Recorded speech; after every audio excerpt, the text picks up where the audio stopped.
Comme nous avons dit dans nos précédents numéros, nature d'un vrai adorateur, qui traduit l'image de la personne que Dieu veut pour lui rendre culte selon le modèle céleste.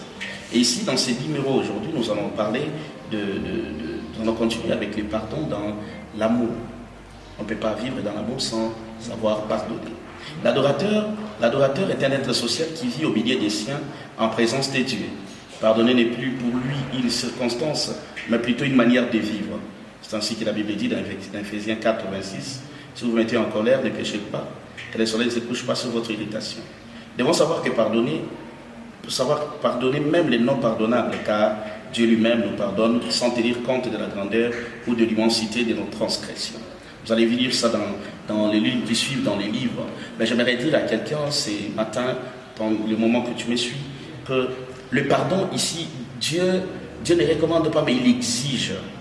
J'avais dit dans les précédents numéros que Dieu attend d'abord les sacrifices du pardon avant les sacrifices que tu lui donneras en tant qu'adorateur. C'est-à-dire le pardon devient ici un sacrifice qu'on donne à Dieu.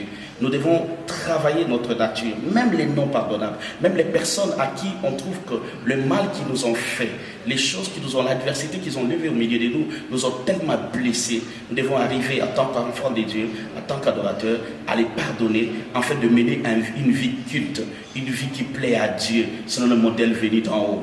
C'est pourquoi la nature d'un vrai adorateur traduit cette pensée ultime dont Dieu attend à ce que tout enfant de Dieu puisse vivre de cette manière-là. Je crois que c'est tellement riche dans les livres, vous allez découvrir dans les lignes qui suivent.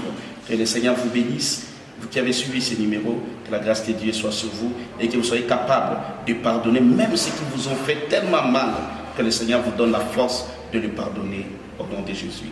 Amen.